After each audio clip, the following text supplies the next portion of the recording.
الحمد لله رب العالمين حمدا يوافي نعمه ويكافئ مزيده.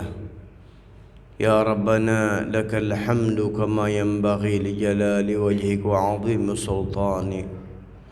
سبحانك لا نحصي ثناء عليك كما أثنيت على نفسك. فلك الحمد حتى ترضى، ولك الحمد إذا رضيت، ولك الحمد بعد الرضا. وأشهد أن لا إله إلا الله وحده لا شريك له شهادة يعرب بها اللسان أما تضمنه الجنان من التصديق بها والإذعان.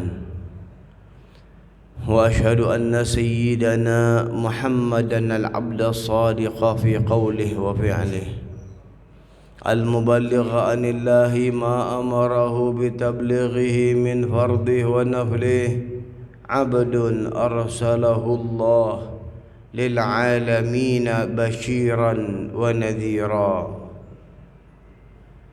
اللهم صل وسلم على سيدنا محمد طيب القلوب ودوائها، وعافية الأجسام وشفائها، ونور الأبصار وضيائها، وقوت الأرواح وغذائها، وعلى آله وصحبه أجمعين. أما بعد، فيا أيها الناس اتقوا الله حق تقاته ولا تموتن إلا وأنتم مسلمون. وقال الله سبحانه وتعالى: فإذا فرغت فانصب وإلى ربك farghab. Hadirin sidang Jumat yang mendapat kemuliaan dari Allah, kita dapat sujud karena memang kesempatan yang diberikan oleh Allah. Allah Subhanahu wa taala yang memberikan kita segala-galanya. Dunia ini milik Allah. Sesuatu yang berjalan di muka bumi tidak lepas daripada ketentuan dan kontrol Allah. Maka cara untuk mendapat keberhasilan, kemajuan adalah kontak hati kepada Pencipta, maka Allah akan rapihkan kehidupan kita. Baginda Rasul sallallahu alaihi wasallam membawa penerangan untuk umat. Beliau adalah pembuka daripada sesuatu yang tersingkap, sesuatu yang tertutup, yang masih belum banyak diketahui oleh makhluk-makhluk daripada rahasia yang Allah ciptakan, maka kuncinya dibuka oleh Nabi Muhammad sallallahu alaihi wasallam. Dan beliau telah membuktikan di zaman keadaan yang parah, yang terpuruk, disebut dengan keadaan jahiliyah, yang masing-masing berjuang untuk nafsunya, masing-masing berjuang untuk pribadinya atau golongan masing-masing, yang kehidupan diumpamakan seperti kehidupan binatang. Di zaman jahiliyah yang jauh daripada petunjuk dirubah oleh baginda Rasul sallallahu alaihi wasallam menjadi zaman keemasan. Untuk perubahan itu tidak memerlukan waktu lama, cuma 23 tahun beliau membawa perubahan. 23 tahun bukan sesuatu yang mudah untuk dilakukan oleh seseorang di dalam merintis karirnya, apalagi membangun satu bangsa. Kita merdeka sudah 79 tahun. Baginda Rasul sallallahu alaihi wasallam 23 tahun, itu pun tidak semua sahabat ikut di dalam 23 tahun itu. Tapi fakta, setelah 23 tahun dibentuk oleh Rasul, kemudian dipegang oleh Sayyidina Abu Bakar Siddiq 2 tahun, dan kemudian dipegang oleh Sayyidina Umar bin Khattab radhiyallahu an. Di tangan Sayyidina Umar, negara yang pada saat itu dikenal dengan negara adikuasa, negara yang dikenal dengan superpower pada zaman itu, yaitu negara Romawi dan negara Persia, ditundukkan oleh umat Islam, jatuh ke tangan umat Islam, tunduk di tangan umat Islam. Apa rahasianya? Apakah karena umat Islam pasukannya banyak? Tidak. Umat Islam pada saat itu 46.000, orang Romawi pada saat itu 200.000, 4 kali lipat lebih. Senjata mereka lebih lengkap, pasukan berkuda mereka lebih banyak.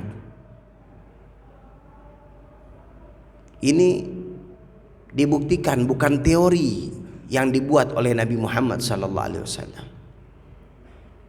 Begitu juga Persia jatuh ke tangan umat Islam. Hadirin rahimakumullah, konsep ini kalau kita mau pelajari, kalau kita mau mengembalikan kemuliaan yang ada pada bangsa kita, maka alangkah indah konsep yang dijalankan oleh beliau. Karena beliau bukan membangun begedung atau lain-lainnya, tapi yang beliau bangun adalah mental manusianya. Bukan fisik yang beliau bangun, tapi mental. Para sahabat radhiyallahu anhum, diceritakan ada seorang sahabat di zaman jahiliyah, itu pakaiannya sutra, tidak mau lecek atau usam sedikit maka diganti, karena matches gayanya, hidupnya luar biasa. Tersentuh, masuk Islam, tidak ada lagi kebanggaan di dalam pakaian, sampai yang dikejar oleh beliau mati syahid, dan ketika meninggal dunia tidak mempunyai pakaian kecuali yang dipakai, itu pun buat kafannya sampai tidak cukup, sehingga baginda Rasul SAW memerintahkan untuk menutup bagian kepala dan secukupnya daripada kaki, kemudian selebihnya kaki yang terbuka ditutup dengan alang-alang. Coba ini kita renungkan, polanya dirubah. Yang dahulu mereka memikirkan kepentingan pribadi mereka masing-masing, maka Rasul sallallahu alaihi wasallam mengajarkan kepada mereka, la yu'minu ahadukum hatta yuhibba li akhihi ma yuhibbu li nafsihi. Tidak beriman salah seorang kalian, tidak benar keimanan kalian kecuali kalian cinta kepada saudara kalian seperti kalian cinta kepada diri kalian. Masya Allah, dirubah. Sehingga orang Mekah datang ke Madinah hijrah, dipersaudarakan oleh Rasul, maka orang yang di Madinah mempersilakan saudaranya, silakan kau mau tinggal di rumahku, pilih mau yang di atas atau yang di bawah tingkat. Dan ini hartaku sekian, silakan kita bagi dua. Sudah tidak ada lagi untuk mementingkan lu gua. Tidak ada lagi yang penting diri kita, tidak peduli kepada yang lain. Dirubah mental-mental yang dahulu hanya melakukan kepentingan pribadi, maka dirubah menjadi kepentingan sosial. Bahkan lebih hebat dari itu, mereka lebih mendahulukan orang lain daripada pribadi masing-masing. Sehingga diabadikan di dalam Al-Quran, wa yu'thiruna ala anfusihim walau kana bihim khasasah. Mereka lebih mendahulukan orang lain walau mereka dalam keadaan memerlukan. Sehingga banyak cerita dalam masalah ini. Ada satu sahabat ketika Rasul SAW mempunyai tamu, maka tamu ini ingin dijamu oleh Nabi. Ternyata Nabi bertanya kepada para istrinya, nggak ada makanan pada malam itu di rumah beliau. Beliau tawarkan sahabat, gembira sahabat untuk menjamu tamunya Nabi. Balik para sahabat ke rumah mereka masing-masing. Mereka pun keadaannya sama, tidak punya makanan pada saat itu, malam itu, dalam keadaan mereka lapar. Kecuali ada satu sahabat, ada sedikit makanan, bukan buat dia, cuma cukup buat anaknya saja. Tapi anaknya tidak begitu lapar, maka anaknya tidur. Makanan itu diberikan kepada tamunya, tapi dengan diam-diam seakan-akan tuan rumahnya pun ikut santap. Cuma istilah kita membunyikan piring, tapi ternyata mereka dalam keadaan lapar. Tamu yang lebih didahulukan. Ini yang ada, sehingga di keesokan harinya Rasulullah SAW senyum dan bangga. Allah Subhanahu wa ta'ala gembira apa yang kalian lakukan terhadap tamu kalian. Hadirin rahimakumullah. Ini mental-mental yang perlu kita rapikan. Plus tentunya yang nomor satu adalah diisi dengan keimanan, dengan ketakwaan kepada Allah, kepasrahan kepada Allah, mendapat kenikmatan, kelezatan, bergantung hati kepada Allah, pasrah kepada Allah. Maka apabila ini berjalan, tidak ada kata-kata tamak dalam hidup, yang ada berbagi. Tidak ada kata-kata korupsi. Yang ada, pikirkan bagaimana rakyat, pikirkan bagaimana saudara-saudara kita. Jangan dia ditawarkan korupsi. Yang ada di dalam dirinya dia akan keluarkan untuk membela bangsa, untuk membangun bangsa ini. Bangsa ini dibangun oleh para pahlawan, yang mana mereka para pahlawan ketika mereka melawan penjajah, mereka bertakbir dan tidak ada kata-kata ketika diajak perang bayarannya berapa. Bangsa ini perlu pengorbanan dari rakyatnya, perlu kesetiaan rakyat di dalam hidup, mengorbankan untuk kepentingan bangsa ini. Maka hadirin rahimakumullah, ini yang dibentuk oleh baginda Rasul sallallahu alaihi wasallam, sehingga berubah menjadi bangsa yang jaya, bangsa yang istimewa. Mudah-mudahan Allah Subhanahu wa taala membentuk kepribadian kita menjadi dengan kepribadian yang baik, dan kita sesama kita saling cinta, saling sayang, tidak ada curiga, tidak ada buruk sangka, agar tidak mudah digesek, agar tidak mudah diadu domba, dipecah belah. Kita sudah kenyang dengan pecah belah yang ada, yang setelah selalu kita ini terpuruk dan tidak bisa bangkit karena selalu ada pecah belah. Kita semestinya sudah dewasa menghadapi hal-hal seperti ini. Kita jadikan semua kita saudara, semua kita berjalan bersama untuk memajukan bangsa ini dan agama yang dibawa oleh baginda Sayyidina Muhammad sallallahu alaihi wasallam. Mudah-mudahan Allah Subhanahu wa taala maafkan dosa kita, jadikan ilmu kita manfaat, jadikan hati kita senantiasa mendapat bimbingan dari Allah Subhanahu wa taala, jadikan kita orang-orang yang zuhud, tidak tamak kepada dunia dan cinta kepada akhirat. Amin ya rabbal alamin. Ibadallah, wallahu subhanahu wa taala yaqulu biqauliyatil mutadun. Bismillahirrahmanirrahim. Inna a'tainakal kautsar fasalli li rabbika wanhar. Inna syani'aka huwal abtar. Barakallahu li wa lakum bil Qur'anil azim wa nafa'ani wa iyyakum minal ayati wa dzikril hakim wa taqabbala minna tilawatahu innahu wasamiul alim. Fastaghfiru innahu huwal ghafurur rahim. Allahumma shalli wa sallim ala sayyidina Muhammadin wa ala ali sayyidina Muhammad.